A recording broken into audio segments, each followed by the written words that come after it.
Shabbat Shalom, everyone. Shabbat Shalom. Let's welcome our online audience who's watching by way of Mevo on Facebook Live. Come on, give it up for watching online today. Welcome. Here at Simchat Yeshua, we're getting ready to get into a message out of the book of Numbers called Prophet or Prophet. And today we're looking at Parashat Balak that deals with Balak, who hired Balaam or Bilam to be a false prophet, if you will, and to curse Israel because they were blessed. This comes out of a reading from Numbers 22:2 through 25:9. And also the prophet reading is Micah chapter 5 verse 6 all the way to chapter 6 verse 8. And then we read Romans 11:25 through 32, talking about Israel's salvation in the last days and really coming to faith in Messiah. And so we want to say a hearty Brachim Habaim. Welcome to all of our first-time guests and those that are watching online. Let's give them another hand clap of praise. If God has brought them to the place to either watch online or be here in the house today with us. Are you ready for a little Jewish food for the soul? Oh, yeah. All right, so we're going to have a little taste of Torah right now, and we're going to start with Numbers chapter 22, verse 2, the beginning of our portion for Parashat Balak, and you will see the second word in the text is actually going to be Balak. So we have here Numbers 22:2, Trilby version reads this way. It says, when Balak, son of Zippor, realized all that Bnei Israel, the sons of Israel, had done to the Amorites. Now, technically it was God that did it, but through Israel. Moab became terrified because there were so many people. Moab became what? Terrified. Moab became what? Terrified. Moab was filled with dread. Moab was filled with what? Dread. So they were terrified and filled with dread. Why? Because of Bnei Israel. Now we know Israel is only Israel because God chose Abraham, Isaac, and Jacob, because he's the God of Abraham, Isaac, and Jacob. He chose Jacob to then have a spiritual name called Israel when he wrestled with God, quote unquote, or wrestled with an angel. And he says, you prevailed against men and with God. So you've prevailed with God, you prevailed against men. But really with God means that you would be a prince of God. And so Israel was called to be a prince, a leader, in charge, have authority, head of the nations. Out of 70 nations, from the 70 sons of Noah, or descendants of Noah, from Genesis chapter 10, God would take one out of 70 and say, you're going to be the head of the nations. You're going to be a light to the nations. You're going to have headship authority. How many know the enemy is always afraid of your authority? He's not really afraid of who you are per se, but he is afraid of the authority you have from one who is over your life. How many know if the Lord is the head of your life, then he makes you the head and not the tail. You're above and not beneath. Come on, online audience, give an amen, a shout for that. We're the head and not the tail, above and not beneath. So Israel's history is his story, and it's really our story. Because every single one of us were slaves in Egypt. God brought us out. We're in a wilderness called life. And that wilderness has a lot of temptations, trials, and tribulations. But we're all trying to make it to the promised land. Anybody trying to press their way to the promised land? Yeah. Because all the promises of God in Messiah are what? Yes and amen. Ken. Amen. And when we say ken in Hebrew, we're saying yes, because we have authority to believe that what God said is yes and amen. Can you say amen again? Amen. So notice the enemy is terrified of you, and he has dread. That means we keep him up at night. Because Balak is a picture of Hasatan, where we get the word Satan. He is a picture of the enemy, our adversary. That's what Satan means. Satan, actually Hasatan, the adversary, means that he is an opponent against us, but he knows we're stronger than him. That's why he's afraid of us. I said that's why he's afraid of us. You don't need to be afraid of the enemy. You need to know your enemy is afraid of you. I said you need to know that your enemy is afraid of you. A bully will actually pick on someone who doesn't know their strength. And as long as they can talk you down like Goliath tried to do David, they think they have won the battle over your mind. But really it's a battle in your mind, because how you perceive yourself is how others perceive you. If you see yourself as a grasshopper in their eyes, that's how you see yourself in your own eyes. And the way you see yourself is the way the enemy views you. So you need to look in the mirror and see yourself differently. Because the way you see yourself is the way the enemy sees you. If you feel down and out, if you feel depressed, if you feel like no one cares about you, that's exactly what the enemy will play on. Those negative emotions in your mind that keep reoccurring and are destructive, and they're also disabling. They paralyze a true believer from their purpose when they feel like they're a grasshopper against a giant. How many know we learned last week the big G is God, the middle G was the giants, and the little g was the mentality of the grasshopper? How many know we need to flip the script and make the giant the grasshopper in the eyes of a big God? Yes. Big G for little g, amen? Well, look what he was afraid of. Look at verse 4. Moab said, this is all of the Moabites, Moab said to the elders of Midian. So you have the Moabites and the Midianites here conspiring together. The multitude, meaning Israel, will lick up everything around us like the ox licks up the grass of the field. Now Balak, son of Zippor, was king of Moab at that time. So here is Balak, a picture of Satan. A picture of the Moabites. Here is a picture of the enemy and his adversaries, his demonic forces. And they're trying to say that the people of God are like an ox that licks up everything in the field. And if you've ever seen the tongue of an ox kind of being able to lick up anything in its path, kind of pulls it to itself, that's the way they were viewing Israel. But here was Israel bound in Egypt as slaves, released by the power of God, and then fought against the Amorites in the wilderness because God was setting them free from slavery. They were not trying to take over, they were trying to pass through. Yes. All Israel wanted to do was pass through to the promise of God. So you need to know sometimes your problems are just you trying to pass through. Right. Amen. You trying to go through problems is really just you passing through. You're not trying to stay in the wilderness. You're just passing through. Yes. Come on, tell your problem, you know what, I'm just passing through. Come on, say, problem, I'm not staying here. I'm just passing through. All Israel wanted to do was just pass through. The way they did the Sea of Reeds, you know what, the Red Sea, the way they passed through the Jordan, the same way they wanted to pass through Moab and Midian. They did not want to stay there. They were trying to get to the promised land. So look at verse 5. It says, he, speaking of Balak, here's our enemy, he sent messengers to summon Balaam, son of Beor. Notice the enemy can't defeat you by himself. That's right. So he needs imps to work for him. Yeah. He'll even use people that will be demonically inspired to come against you on a daily basis. Yes. They might be in your family, they might be your neighbor, they might be at your job, they might be in the street, they could be an antagonist at a grocery store, they might be someone in a courtroom. How many know there's always someone the enemy tries to stir up? On his behalf, he tries to use someone to stir up some animosity towards you. Yes. Amen. And if you fall into that trap, you will fight the wrong battle. Instead of fighting the battle against the true enemy, you will fight his imps or his adversaries and wrestle with flesh and blood. Amen. But we don't what? Wrestle with flesh and blood. We wrestle against what? Principalities and powers. The rulers of darkness of this world, the spiritual wickedness that's in high and heavenly places. There is an attack against the people of God. Yes. I said there is an attack against the people of God. I feel the Spirit of the Lord in this place. Someone's going to be set free from the attack of the enemy on your life because you're going to change the way you think. You're going to go in with a battle mentality and no longer a bound mentality. You are not bound by the enemy. You are free from Egypt.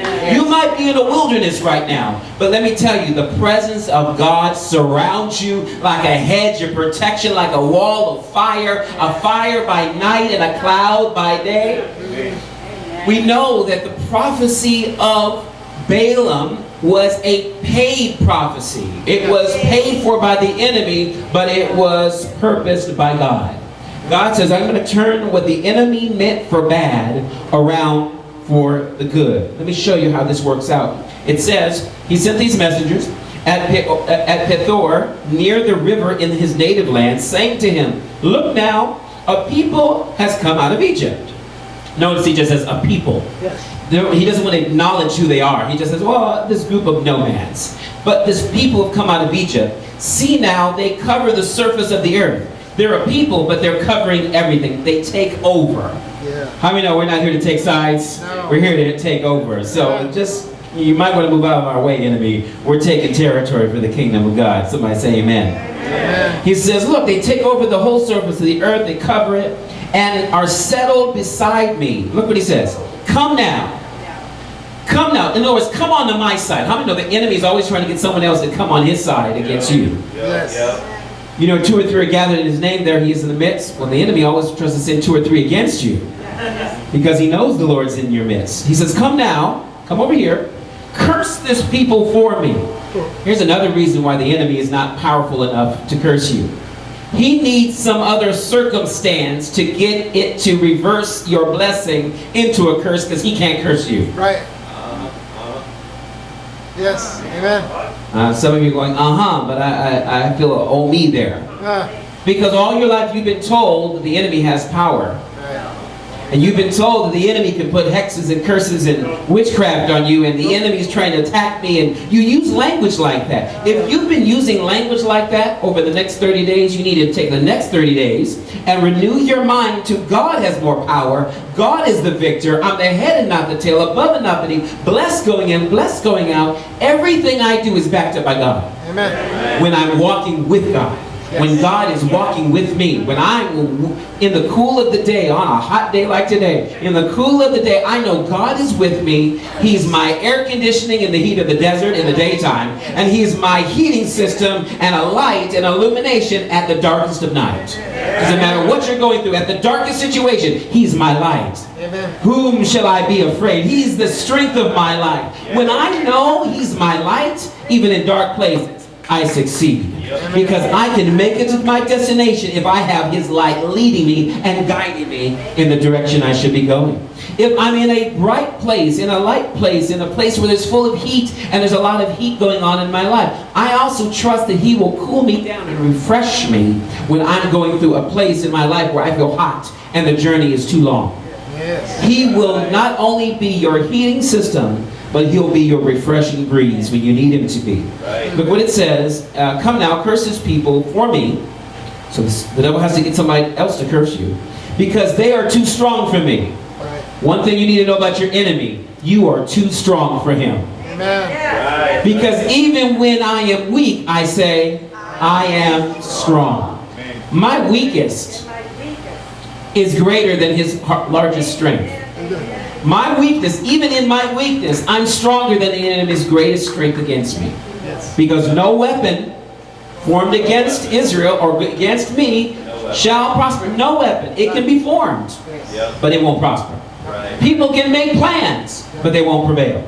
People can say words against you, but He'll turn it around for the good for you. Amen. So what the enemy is meant for bad, Joseph knew that God could turn it around for the good.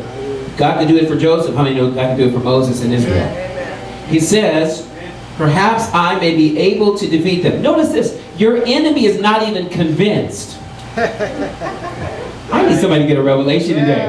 I know I'm talking about Israel 3,500 years ago, but I'm actually talking about you today. Yes. You need to know your enemy is not even convinced at what's going to work to take you down. All right.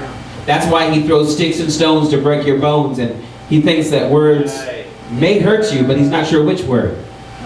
So what he's going to do, he's saying to himself, well, maybe if I can get somebody else to curse you, because I can't touch you. If I get somebody else to come against you, and if I get them to curse you or you to curse yourself, then I've won, because maybe I'll be able to defeat you. How many know we've already won a battle that he's still trying to win? Yeah. I said we have already won a battle that the enemy is still trying to win. Every day he tries to win the battle over you, but you need to know I've already won. The victory is mine. I'm more than a conqueror. We learned that last week. I'm a victor, not a victim. That's right. My language proves it. So the enemy shows his weakness by saying, well, perhaps I will be able to defeat them. Right. Do you know what Balak means? We learned it last week. Balak means destroyer. What a perfect picture of the enemy. The one who comes to kill, steal, and destroy. He comes to kill you, to steal from you, and ultimately destroy you. That's the picture we see in Balak. And it says, I know that whoever you bless will be blessed, and whoever you curse will be cursed. Do you know the enemy is even confused Your enemy is so confused, he thinks he can hire someone with the power of blessing those he blesses and curses those he curses. That's not in Balaam's power. No. Balaam has to get his power from God. Because only God can bless those who bless you and curse those who curse you, Israel. Who curse you, believer of God, chosen people of God. The enemy is so confused, he really thinks he can convince someone to not only work for him, which he does every day. He's got imps running around this territory every single day. You run into them all day long. Sometimes they almost run you off the road. Oh yeah, they do. Oh yeah, they're on assignment from the enemy. Do not think when that car came this close to your car that wasn't an assignment. The enemy thought, perhaps. Can I get somebody to say amen with me today? Perhaps I will get you off the road. Perhaps I will get you enraged. Perhaps I'll get you to run them off the road. Perhaps you have some kind of concealed weapon in that glove compartment and you might use it. God forbid that a believer would think that weapons of metal and weapons of earthly warfare can defeat a spiritual battle. I don't wrestle in the flesh because it doesn't work. Right. Have you ever argued in the flesh with somebody and thought you won but you really lost? Last time I tried to argue with my wife, I lost that battle. And I thought I won it, but I really lost it because now she's not talking to me for a couple of days, right? And then so I've heard her, so in trying to win, I really lose. Now trust me, me and my wife, we don't have arguments. We have discussions. But I will not deny the fact that some of those discussions can be very detailed, very demonstrative, and a Puerto Rican and a Sicilian Jew working together, I tell you, it can be explosive sometimes, but you know, the greater the explosion, the greater the passion. So, you know, you just get over it and you move on, right? You get angry for a moment, then you move on. But I have learned that a happy wife is a happy life. So I'm not going to fight my wife. I'm going to fight. Get thee behind me, Satan. No, I'm going to fight the force that wants to cause us to fight in the flesh. Now, I'm not saying that because we had a fight recently or last week or last month or last year. We try never to fight. In fact, we have too much on our hands to be fighting about anything. But when we do have a disagreement, we realize, wait a minute, let's stop, let's pray about this. God will probably show both of us we're both wrong, or we're both half right, and we need to come to a state of agreement, of coming to a compromise, to be able to see God's way and not our way. Because ultimately it's not my way or her way, it's God's way. Amen? He's the way, the truth, and the life. He says, I know whoever you bless. So wait a minute, you don't know if you can take me down, but you have faith in the wrong person. I know. He didn't know he could beat him. But he says, for some reason, I know that whoever you bless. Do you think he was trying to build up his confidence to make him or manipulate him to do what he himself didn't even know was going to work? How many times has the enemy used someone in your life to manipulate them to try to come against you, not even know if it's going to work, but he's at least trying his best shot? You know, that little battery on the shoulder? Go ahead, make my day, right? Take that shot. You never know the reaction, but the enemy doesn't care about your reaction as much as he takes pride in his strategy. Because most of the time his strategy does work. Why? If it worked on us once, it'll work on us again. Different day, same temptation. Lust of the eyes, lust of the flesh, pride of life. Doesn't matter. Different day, same drama. The enemy has no new tricks. I said the enemy has no new tricks. You need to know that. He only has 3. He has 3 weapons. And they're not going to work when you know who you are. Now, I want to show you as we go a little further. I'm going to jump ahead down to verse number 14. And look what it says in verse 14. Because we're not getting into the crux of all of the prophecy here, but we're going to start seeing where the prophetic voice begins to speak through this guy who was a little confused on whether he should go or not, or stay home that day. Probably should have stayed home. But luckily he did go and obey God to a degree here. It says in chapter 22 verse 14, so the Moabite officials got up, went back to Balak. Who they go back to? Balak. So the demonic forces go back to Satan and say, you know what? That trick you tried to work on Martin, you tried to work on David, you tried to work on Dan, it didn't work. Can you come up with another idea? So they went back to Balak and they said, Balaam refused to come with us. When was the last time you refused to go with the enemy? I'll say that again. When was the last time you refused to go with the enemy?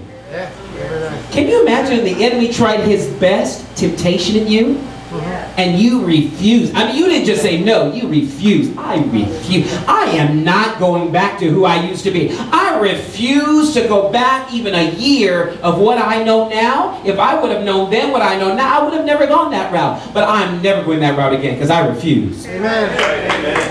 The only way you're going to take the assignment is when God says, okay, go ahead and go, but follow my lead. Right. Let me show you exactly how to do this. Because I'm going to use you as a weapon against the enemy. I'm going to set the enemy up. Look what it says. And Balaam refused to go with them. Balak again sent other dignitaries more numerous. Oh man. So he's going to use the same approach, but just throw more at you. The enemy uses the same approach, but now he's going to throw more at you. Why? He wants to confuse you. Because if I send more attacks, I get you befuddled and get you all frustrated and get you a little bit out of sorts when you're not in your normal right mind. You're not sober-minded. So the enemy's going to send more and more numerous. And look what he says. It says numerous and honored than these previous ones. They also came to Balaam and said to him, thus says Balak, son of Zippor, please let nothing keep you from coming to me. So now the enemy is begging you. Did you catch that? Now the enemy is begging you. He tried to throw his best at you, now he's going to beg. You know, the moment your enemy starts begging, you know they have lost their battle. Because the moment you got to beg, it was never meant to be. The enemy will beg for you. Please, I beg of you. I need you on my team. Please come to me. I cannot defeat them. They are too powerful. They are too blessed. They are too smart. They are too authoritative. They have too much authority in their life from God. They're being led by a prophet. I need another prophet that will get them going in another direction. All right. He's going to try it. The enemy's going to try it. You better get ready. The enemy's going to try his best against you. How many of the enemy this week has tried his best against you? It's okay to admit it. You're not losing a battle by just admitting the enemy tried his best. Well, then this message is for you. I said this message is for you. The enemy tried his best, and his best isn't good enough. Look what it says in verse 17. Let's go further. It says, I will richly reward you. So now he goes from begging to paying. I mean, it's like trying to pay for someone to listen to you conversate. Right. Well, I don't have any friends, so maybe I'll treat David to lunch so he'll listen to me. If he's a true friend, if I just say, hey, you got a moment to talk? You go, oh, sure, I got a moment. What do you need? What do you need? You want to go for coffee? You want to do this? But if I got to start begging and manipulating and pleading for people to go with me, then they're not with me. No. Right. So notice again, he knows Israel's too strong. He knows that Balaam refuses because he's heard from God. Yep. But now he went from begging to paying. I will richly reward you, and everything you tell me I will do. Just come now and curse this people for me. Do you see that the enemy is not only desperate, but he is anxious? Yes. The enemy is not only desperate to get you, but he is anxious. But how many know anxiety is not something that brings things to pass? Because the Bible says we should pray, right? The Bible says with thanksgiving, but he says be anxious for nothing. Because everything through prayer and supplication will come to pass. So the moment you start getting anxious, you haven't been in prayer. If you're anxious about something, that's something to pray about. Put that top on your list. Say, Lord, I'm going to admit, I've been anxious about this situation. I have anxiety right now. I call it what it is. I don't want to meet my old friend from high school because I think they're still holding a grudge against me. And I know they're saying it's for a nice coffee talk, but I know it's going to be World War III. I'm anxious about this. Please prepare my mind, my words, my thoughts, and don't let them put anything bad in my coffee. Yeah. Lord, give me money to buy my own coffee. I don't know. I don't trust them. It's like Jacob and Esau, right? Yeah. You're just afraid. He's got 400 men with him. What are you doing, Esau, with 400 men? We're just going to have a little brotherly coffee talk. And all of a sudden he comes with like a whole army. Right. Look what it says. He's desperate. He's begging. He's pleading. He's anxious. He says, come now and curse his people for me. And Balaam answered Balak's servants, even if Balak gave me his house full of silver and gold. I cannot, not only do I refuse, I cannot cross beyond the mouth of Adonai, my God, to do anything small or great. Right. See, this is when you know that the Spirit of God is speaking to you. When you finally realize you're nothing and He's everything. Right. That you decrease and He increases. That you can't do nothing without Him, but with Him all things are possible. When you start realizing that God is on your side. When you start realizing that this battle is not undefeatable. That you absolutely know that if God is for you, that nobody can be against you. Right. When you know that this sickness is not unto death. When you know that you have a purpose in your life and you got to live and not die. Right. Let me tell you, every symptom can come your way today. But you know, in the name of Yeshua, you keep praising Lord. By His stripes, we are healed. Amen? Amen. Look what it says. I cannot. You go from I refuse to I cannot. It's one thing to refuse, because part of you still feels like you have the power to refuse or to accept. Right. But when you really realize that God is sovereign, is when you say I cannot. Maybe you change that I cannot to I will not. Because I cannot. Because you need to realize you don't have the power to cross God. Right. At what point did you think it was okay to disobey God? I mean, when did it ever become acceptable to have another choice other than God's choice? Right. When did you start settling in relationships to where you settle for the person God never intended for your life? But just because you were lonely, you fell into the trap of, well, it's good for the here and now, but not for the future. You can't bring them home to mama, don't bring them home at all. Come on, somebody. That's a tweet. If you can't bring them home to mama, you don't bring them home at all. Because I'm telling you, it will not work. Settle for what God has as His best for your life. Don't settle for second best. A believer was never intended to be second best in the kingdom, to be a second-class citizen, or to live beneath our privileges. We were created to have dominion over the earth.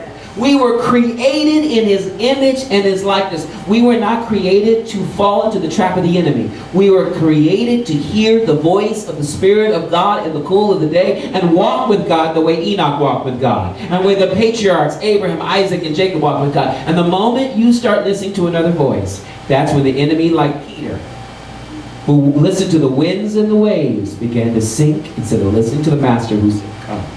When the Master said, come, that was the word of the Lord that he could stand upon. And that's what made him walk on the water. He probably didn't walk on the water more than he walked on the word. All right. He walked on the word come. He wasn't walking on his own authority. He was walking on the word of God that upholds all things by the word of His power. Peter was being held up by the word. All right. Because beyond that, he couldn't walk on water on his own. But when Jesus says you can walk on water, when Yeshua says you can walk on water, guess what? When the Messiah says you can walk on water, you can walk on water. Because you're walking on His word. Amen? So look what it says. It says, even if He gives me His whole house, full of silver and gold, not only just the house, but He leaves like all the furniture inside. He leaves like a key to the safe. All the silver and the gold. I mean, the enemy is really desperate right now, right? He's like saying, I'm going to give you all my power, all my authority, all my resources. I'm going to give you everything if you will just come now and curse this people for me. You need to be careful the next time you curse someone out. You might be doing it for him. I'm going to say it again. You better be careful the next time you curse somebody out. You know, cussing was really cursing back in the South, right? Cussing is really cursing. The day that you feel the right to curse somebody, the day you walk it's the day that you walk from underneath the authority of God. Because God never gave you the authority to curse. I heard a minister one time say, I curse you in the name of the Lord. I'm like, curse? When did God ever give us the power to curse? There's already a curse on disobedience. I don't need to curse anyone. I encourage people to be obeyed. When they disobey, they're under a curse, but I don't curse. I'm not a witch. Witches curse. Right? Hoodlums curse. But people of God don't curse, we bless. Yes. Right. We are blessed to be a cursing? No. We are blessed to be a blessing. I gotta hurry up. Let me show you this. Look at verse 36. We're gonna jump down. It says, when Balak heard that Balaam had come, so finally he'd come because the Lord encouraged him, you go, but follow my lead. He went out to meet him at the Moabite city on the border of the Arnon, the frontier of the territory. Balak said to Balaam, didn't I send you an urgent summons? Oh, so now the enemy goes from desperate to demanding. Right. In other words, I finally got you here, so now I'm going to tell you off that I got you here. Have you ever had a person like beg you to come? And then when you get there, they're like, well, it's about time you finally came. Yeah. No, I'm serious. This is the person begging for your help. They got to move furniture. You move the furniture. You go to the house. You get ready to move your furniture. You even cancel what you were doing to do what they were going to do, and then they're rude to you. Right. How many know the enemy's rude? Yes. He's not even nice about it. He's going to first beg. He's going to plead. Then he's going to try to pay you off. Then he's going to offer you the world. And then when you get there, he's going to rip the rug from underneath you. Right. Because he will never give you truly the power that he wants for himself. Right. So what he did was, he begged him to come. And then when he finally comes, he goes, didn't I give you an urgent summons? Meaning you didn't get here fast enough. Right. Not only did I disobey God and listen to your voice of disobedience, now you're mad at me, enemy, for not doing it fast enough? Faster the disaster. Right. Because the faster I'm disobedient, there's less time for grace. See, when I'm in the process of disobedience, there's still room for grace.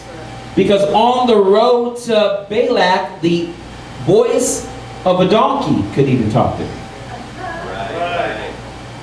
You ever watch that movie, Shrek? Yeah. Donkeys talk sometimes. Especially when they're anointed by the Spirit of God.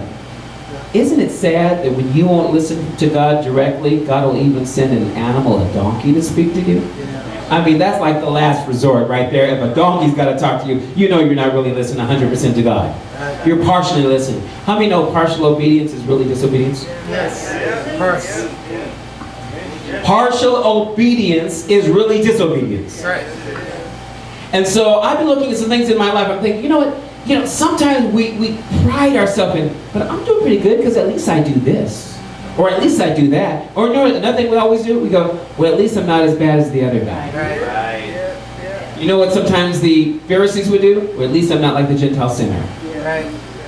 Instead of saying, but if it wasn't for the grace of God, I would be just like them. Right. Without God in my life.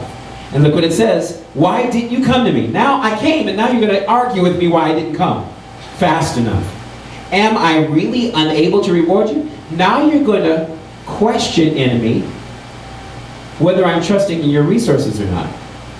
As if I'm going to look for payment, like, oh, you said you were going to pay me. Come on, big Satan. Give me the payment you said you were going to promise me. Kind of reminds me of the suicide bombers who are promised how many virgins? Like 1,000 virgins. Can you imagine them trying to find Satan at the end of it all going, oh, come on, dude, pay up. Right. How many know there's no 1,000 virgins that are going to do what you want them to do, terrorist, in the afterlife? Because you're going to be in the wrong place. The virgins will be one place and you'll be somewhere else. Amen. Amen. Amen. He says, look, I have come to you now. I love the resolve of Balaam. Look. I mean, if you ever think about reading the Bible with it, I need not the annotated version, I need the attitude version. Right. Have you ever thought about reading the Bible with a little bit of attitude? Yeah. Put a little bit of swag in it, put a little culture in it. I mean, really think how this is going down. I mean, he went from begging to now he's paying. He was desperate, now he's demanding. And all of a sudden, he says, am I really unable to reward you? He says, look, I have come to you now. Like, in other words, why are we wasting time? I came. You wanted me to come. I'm here now. Isn't it amazing? The enemy gets nervous when you don't come when he wants you to because he really questions whether you're really listening to him or not. Because even when you're in that place, like Yeshua was in the wilderness, you might be led of the Spirit into temptation, but you're not there to be tempted. Because it's a fixed fight. Right. The enemy thought he had Yeshua. But guess what? It was a fixed fight because the Spirit was leading him. How many know? Balaam was being led by the Spirit. I'll prove it to you. He was being led by the Spirit. Look what it says. He says, can I just say anything? So in other words, I think Balaam or Balak, you got it twisted. You think I can say anything. You said, anything I bless is blessed, or anyone I bless is blessed, and anyone I curse is cursed. You've got that twisted. He clarifies and says, first of all, let's get one thing straight. Can I just say anything? Now think about this. As a believer, can we just say anything that comes out of our mouth or it comes into our mind? then why do we do it? Right. Amen. Did you hear that 747 go by? Yep. I mean, it went right over our heads. How many times have we said the wrong thing, had the wrong attitude, gave the wrong example, went in the wrong direction? And when we do it, it's as if God is not there watching. He's not leaving us or forsaking us. He's right there with us while this is going down. And so the enemy knows there's something fishy about this. You came, but you didn't come fast enough. Because the enemy loves it when you obey him quick. He loves it. He loves it when he can throw a temptation at you and you respond right away. That's what he's banking on. So I want you to, everyone, close your eyes for a minute. Think of the thing that the enemy tempted you with just this week, maybe just yesterday, maybe this morning. Whatever he tempted you with. Ask yourself, how fast did you respond to it? Or how quick did you refuse it? Because that will show your spiritual growth. Open your eyes. How many could give themselves a 5 out of 10? 7 out of 10? Anybody get a 10 out of 10? I mean, like where you literally said to temptation, no, I refuse. Or maybe you gave in a little bit, but you gave in a lot slower this time. Because now, even though you gave in, you're like, oh, but I should. Well, I'm going to give in. But at least there was a battle. It used to be when the enemy had you, oh man, he could just let a beautiful thing go by and you were just like a puppy after a bone. I mean, it's just, dog after a bone. I mean, just, you didn't even think. The enemy had you. Am I too rude for everybody today? How many know that's exactly what the enemy does? He puts it right before your face. I don't care if it's money. I don't care if it's people. I don't care if it's position. I don't care if it's power. Whatever the temptation is, the question you need to ask yourself, did you refuse it? Did you reject it? How long did you debate over it? That will show your temptation and how strong it is. Look what it says. It says, oh, this is powerful. Watch this. See verse number 38. Look at this, what it says. Can I say anything? Or can I just say anything? I must speak only the message which God puts into my what? Mouth. That's all I can speak. I'm not coming here to speak for you. I'm actually coming here to speak for God. You need to ask yourself, when you go places, what are you there for? Because if you haven't made a decision you're coming to speak for God, you're going to end up speaking with the other people are speaking. Every day you go to your job, you've come to represent God. Every day you go to your family, you come to represent God. I didn't say be holier than thou and act self-righteous, but you're coming to speak for God. You're his mouthpiece. If you haven't made that decision today, before you go out into the world, the enemy will cause you to, like a parrot, or like a bird, or like a sparrow, chirp what other people are chirping. It's too easy, because you haven't made a choice of who you're going to serve today. Can I get an amen for that one? Amen. It's the truth. Whether you say amen or not, it's the truth. The enemy, we all make a choice first thing in the morning. The enemy will already have a decision for us. Look what Numbers 23 says. Jump one chapter. It says, God is bringing them from Egypt. This is the words that Balaam said to Balak. He says, God is bringing them from Egypt with the strong horns of the wild ox. What was Balak afraid of? Like an ox, they're licking up everything in their midst. He says, yeah, God brought them out of Egypt like the strong horns of an ox. Remember, the horns of the ox represents its strength, because that's what the aleph, or the pictograph of the first letter in Hebrew, aleph, is a picture of. He says, there is no sorcery effective against Jacob. Oh, wait a minute. Let's put it in today's words. Say witchcraft. Say curse. Say there is no curse. There is no witchcraft. There is no sorcery that can be effective against me. Say no weapon will prosper against me, against Israel, against God's people. See, this is true today as it was then. There is no sorcery effective against Jacob, nor any divination against Israel. Now it will be said of Jacob and Israel, see what God has done. The people rise like a what? A lioness. Like a lion. In other words, the lioness, when it rises, there's a regalness about its rising. There's a regalness about the lioness's uprising. And so it says, rise like a lioness, like a lion. We saw that in the Hebrew, ki aryeh, or ki ari. Like a lion who does not rest until he gets his prey and drinks his victim's blood. How many know if you're a victim, then your opponent is the... if you're not a victim, your opponent is the victim, you're the victor. He says that's how the enemy will be defeated, the way a lion devours its enemies. Wow, it is powerful. Look at Numbers 24. The prophecy goes on in 24 verse 1. When Balaam realized that it was pleasing in the eyes of Adonai to bless Israel. Wow. What if you could wake up tomorrow and do something for God and then realize how much it pleases God? How much would that encourage you to keep on doing it? Balaam, who was going for the wrong reason at first, came under the right spirit, and all of a sudden it says he realized that it was pleasing in the eyes of Adonai to bless Israel. He did not resort to sorceries as at the other times. So this proves that he actually was a sorcerer.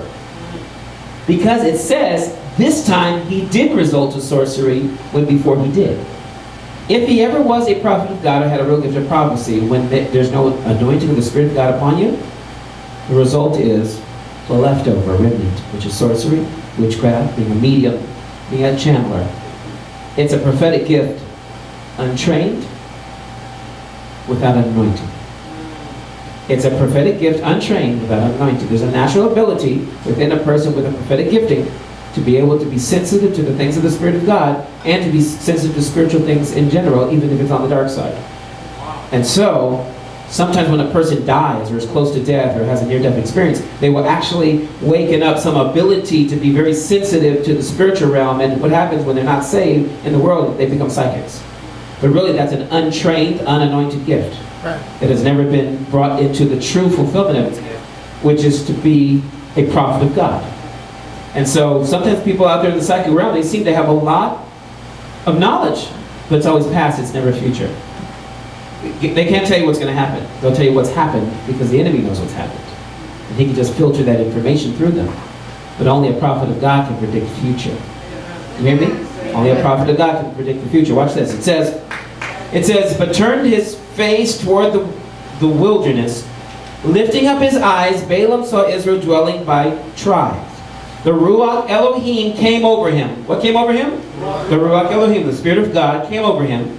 He uttered his oracle and said, this is the oracle of Balaam, son of Beor, the oracle of a strong man whose eyes have been opened.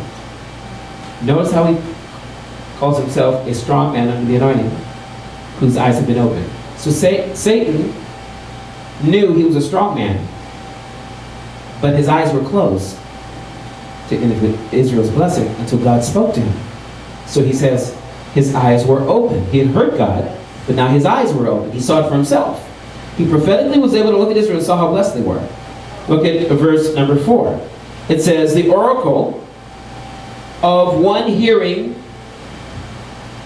verse 4, the oracle of one hearing God's speech, one seeing Shaddai's vision, the Almighty, El Shaddai, the all-sufficient one fallen down, yet with eyes what? Open. Fallen down, meaning prostrate on the floor. Man, the presence of God hit him so strong he was laying on the floor in the presence of God. Yet with his eyes open. How lovely are your tents, O Jacob, your dwellings, O Israel, he began to speak. Ma tovu ohalecha Yaakov mishkenotecha Yisrael. Those words in Hebrew that are sung throughout the Jewish community. How lovely are your tents, O Jacob, your dwellings of Israel. It doesn't stop there. I want to jump down to verse 8 though. God is bringing him out, speaking of Israel, out of Egypt. Again he says, like the strong horns of a wild ox. He devours nations hostile to him. He will crush their bones. His arrows will pierce them. Look at verse 9. He crouches like a what? Lion. Speaking of Israel, he crouches like a lion or a lioness. Who would rouse him? Meaning, if he was crouched down like a lion or a lioness, who would want to wake up a lion and be devoured by him? He who blesses you will be what? Blessed. And he who curses you will be what? Cursed. So take a look at where he got this from. We know that the real revelation of this comes from Genesis 12:3, where God spoke to Abraham and said, "My desire is to bless those who bless you, and whoever curses you I will curse, and in you all the families of the earth will be blessed." Why would you want to curse your blessings? When God says, if Abraham and his descendants stay blessed, the nations will be blessed. Everybody will be blessed. So you curse Israel, you curse the nations also.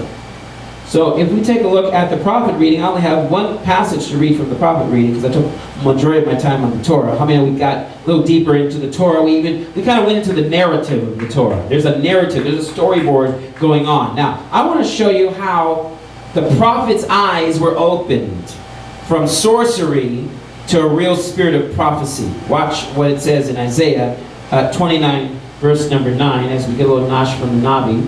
It says, "Wait and be astounded, blind yourselves and be blind, drunk, but not with wine, stagger, but not with strong drink."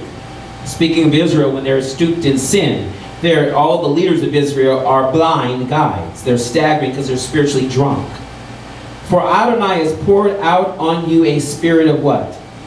Deep sleep. So someone whose eyes are closed, the Lord has put on them a spirit of deep sleep. He says, "And has shut your eyes," the prophets, "and covered your heads," the seers. So your minds can't perceive the vision of God, and your eyes can't see what God is revealing. When you're stooped and drunk in the worldliness of what they experienced in Babylon. They worshipped the gods of Babylon, and their eyes became shut. Look what verse 11 says. "So this entire vision is for you like the words of a sealed scroll." Like the words of what? Sealed scroll. You see, prophecy is the unveiling of the scroll by the seals being removed from there, as it is in the book of Revelation. When the 7 seals come off, the scroll of the book is open, and there is a revelation of prophecy. Because the spirit of prophecy opens the eyes and ears of those with a prophetic sensitivity, but the spirit of slumber comes upon someone whose eyes are spiritually closed and whose ears cannot hear what thus saith the Lord. So when Israel had the spirit of prophecy come upon them, all 70 elders prophesied, including Eldad and Medad, that were still at the camp. I mean, whether you're assembling together or you're someplace still at home, the spirit of prophecy comes upon you, he will cause you to prophesy what thus saith the Lord. The spirit of prophecy opens the eyes and ears, but the spirit of slumber closes them. Now, I want to show you on the back of your notes something I wrote in the morning manna. Some of this comes from some of the Bible college curriculum I've been writing. It says, when Balaam prophesied about the coming Messiah, he said, "I see him, but not now. I behold him, but not near. A star shall come out of Jacob. A scepter shall rise out of Israel, and batter the brow of Moab, and destroy all the sons of tumult." Numbers 24:17. The scepter is a symbol of authority of a king as he reigns in his kingdom. Moses tells us that the scepter would not depart from the lion of the tribe of Judah in Genesis 49:10, and also it's revealed in the New Covenant in Revelation 5:5. The writer of the book of Hebrews also equates the scepter as an emblem of Messiah's kingdom reign. Psalm 45:6, and that verse is quoted in Psalm 1:8, talking about the scepter of Messiah's kingdom.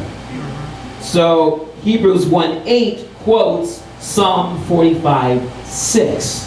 So you can look those up later at that time. So let's take a look at the prophecy as it goes on. It says, when Balaam's prophecy produced only a blessing instead of a curse, the Midianites attempted to defeat Israel through the seduction of their women. That comes in the next portion. As they were invited to worship Baal Peor, the Baal idol, in their fertility rites, God's wrath came upon them in a plague that caused 24,000 to die. This incident established Midian as an enemy to be defeated for trying to seduce Israel in the battle of Peor, and Cosbi, the Midianite seductress, who caused Zimri, the Simeonite, to disgrace God, Moses, and his brethren in the sight of all the congregation of Israel. It was actually Phinehas that comes to the rescue at this point. Goes on to say that, that's that. I didn't change those. Oh, I forgot to change the slide for that one. Okay. So then, goes on to say, all of Israel wept at the tent of the door of the tabernacle as one zealous priest named Phinehas, son of Eleazar, we know him as Pinchas, son of Eleazar, son of Aaron, so he's a high priest, slew both Cosbi and Zimri to stop God's plague of judgment. Phinehas was given God's covenant of peace for his zeal that was zealous like his God. He also was the one who was privileged with the victory to bring vengeance on Midian and slay the false prophet Balaam. And it goes on to say, after this victory, Moses records all 42 locations of Israel's journey, beginning with the starting points of each stage. Look what it says in Numbers 33, verse number 2. And the Lord's command, Moses wrote down the starting points for the stages of their journey. These are the stages listed by their starting points. So there were 14 stops from Egypt toward Israel in the first year, and then 20 stops in the wilderness for 38 years, and then there were 8 stops that they made before entering the promised land in the 40th year. So what you have, 14, 20, and 8, if you do the math, it's 42. So 42 locations. The 42 locations also speak of, or are pictures of, the 42 generations from Abraham to Messiah. So there's a prophetic number in their location. So as God's history with Israel foreshadows Messiah's reality, we see that the promise started with Abraham, but it ends with Messiah. Right? Yeah. So there are a total of 14 from Abraham to David, another 14 from David to the exile, which we read about Israel's demise with the exile in Isaiah, and from the exile to the coming Messiah, another 14. You add that up, 14, 14, 14, 42. So it's interesting that the 42 stopping points of Israel to get to the promised land is like the 42 generations to get to the Messiah. Yes. Because in Messiah, all the promises of God are yes and amen. So you can see all of this speaks of Messiah, and it goes on to say it took 42 generations from Abraham, 42 generations from Abraham to bring forth the Lion of Judah, the Messiah, son of David. Yeshua is the Lion, and he is the King of kings and Lord of lords. Hallelujah. Our Messiah reigns as the Lion of Judah. Somebody shout hallelujah. Now, let me land this plane today with the Messiah, the Messianic Megillah. We can get the whole story, the whole Megillah. We go to 2 Peter 2:1, and we're going to see why false prophets don't prosper. And it's funny because we have the play on words, prophet or prophet. Prophet of God or prophet for money. It says, but false prophets also arose among the people, just as there will be false teachers among you. They will secretly bring in destructive heresies. They will even deny the master who brought them, bringing swift destruction upon themselves. Look at verse 14, same chapter. Goes on to say, they have eyes full of adultery, that never stop sinning, enticing unstable souls. They have hearts trained in greed. So accepting a position to curse Israel through prophecy and get a payment could have been an issue of greed. A cursed brood. They have abandoned the straight way. They have gone astray. They have followed the way of who?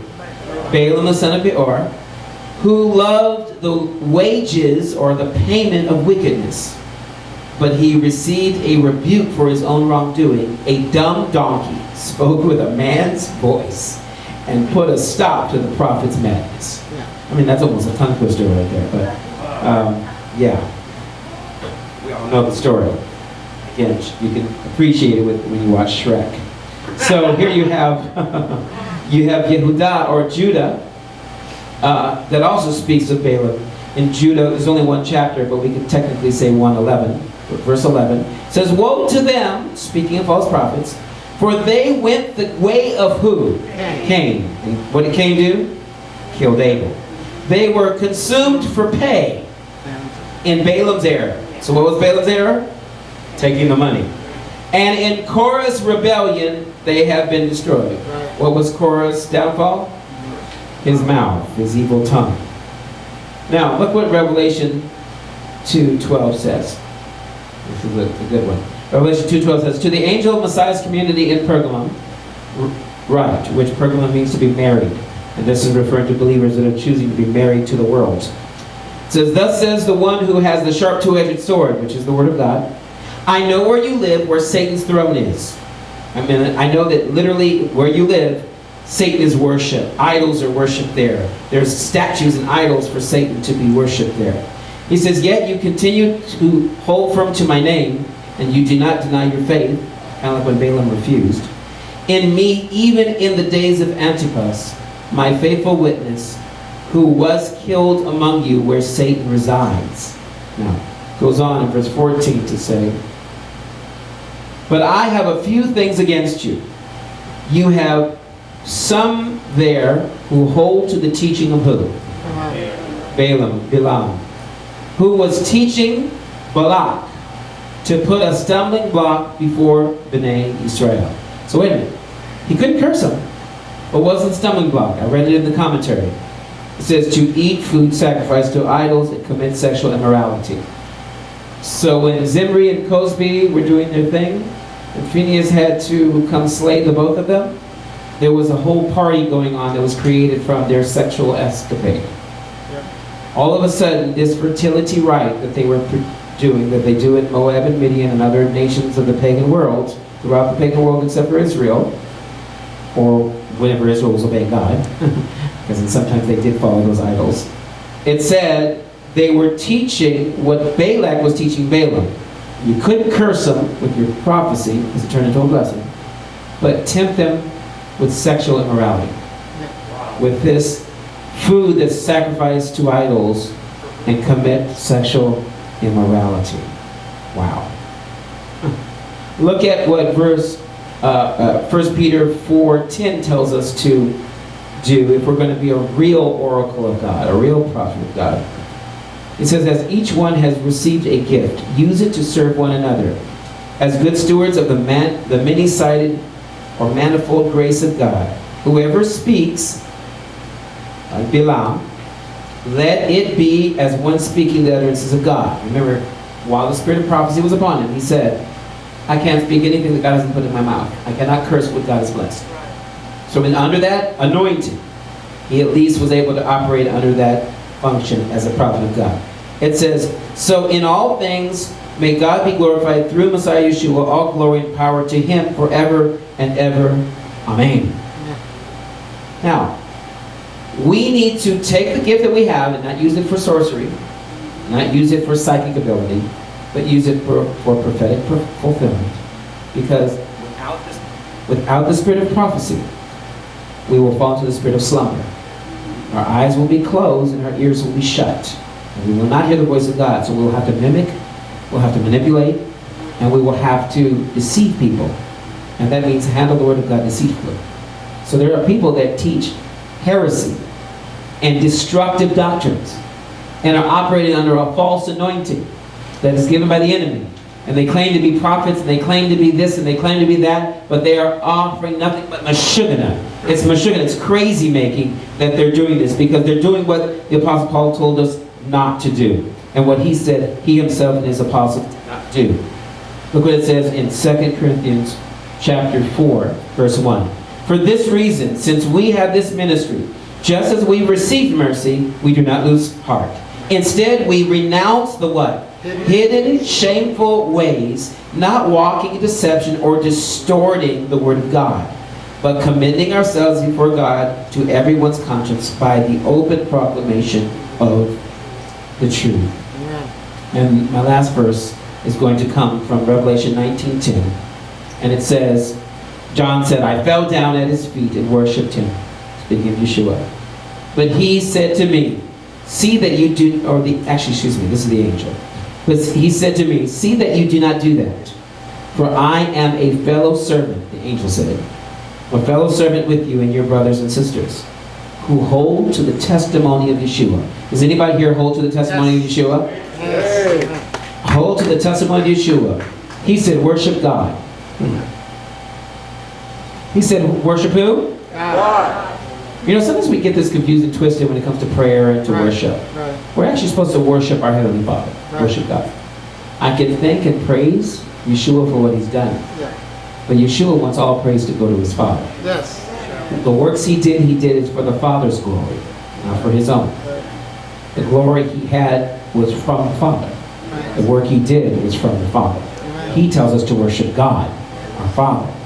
He is the one to get us to the Father as the way to Him, the truth to Him, and the life of Him. For the testimony of Yeshua is the spirit of what? So all prophecy is to speak of Yeshua. Yes. And all of Yeshua's work is to get us back to God. All of His work is to get us back to God, to worship Him. Once we realize that, we allow this message to transform us by these basic lessons. Look at the first one I want you to write down. Balaam was offered money.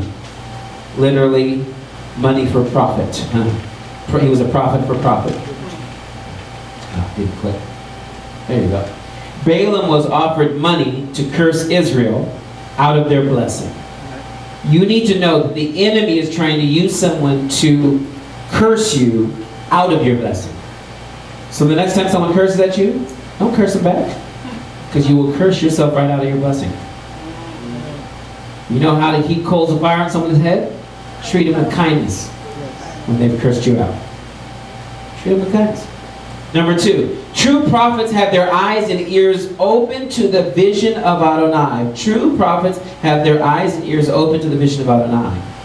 So when Balaam prophesied under the Spirit of God, he says, I'm a strong man, but truly today my eyes have been opened. I saw it for myself. These people are blessed.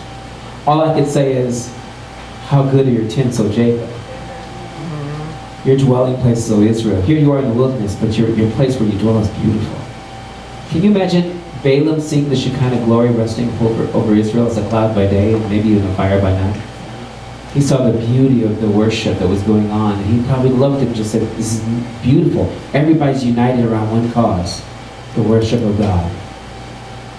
Worship God. All the tents were strategically placed around the tabernacle.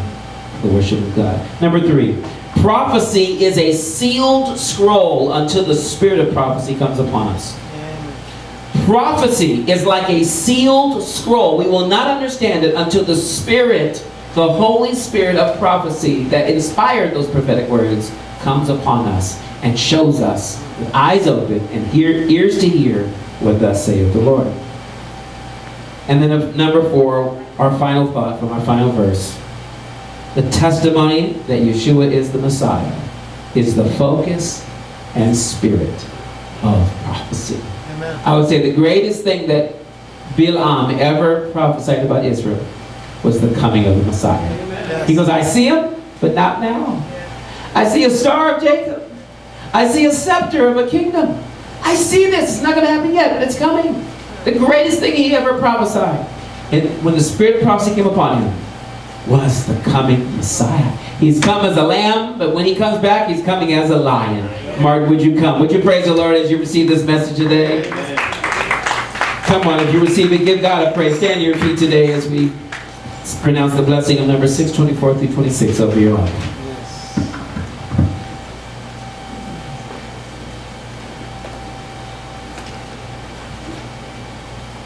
This time the Aharonic benediction. Yivarechecha Adonai ve'yishmerecha.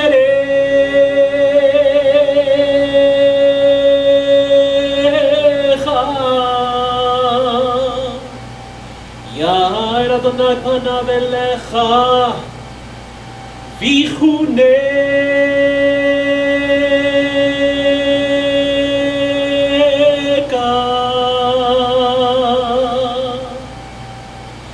Yisa Adonai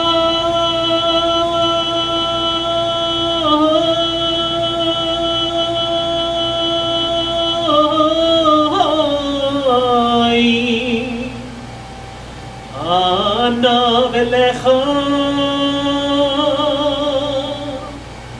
Veyasem Lecha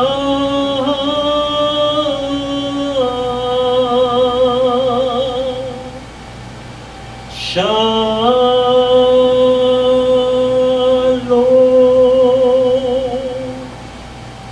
May the Lord bless you and keep you. May the Lord shine his face upon you, be gracious to you. May the Lord turn his countenance towards you and establish peace for you. From the Prince of Peace himself, the Messiah, Yeshua the Messiah.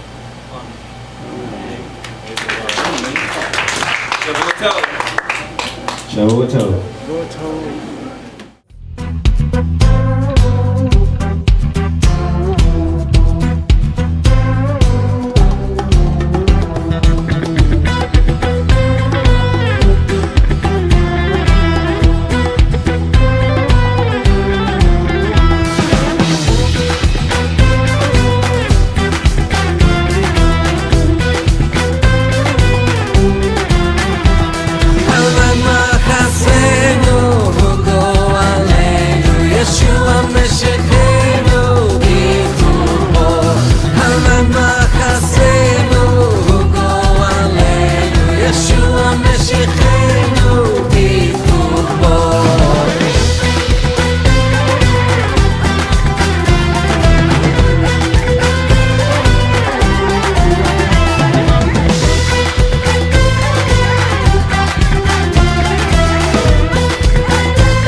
Shechenu, Ikubo, Halmai Machaseh.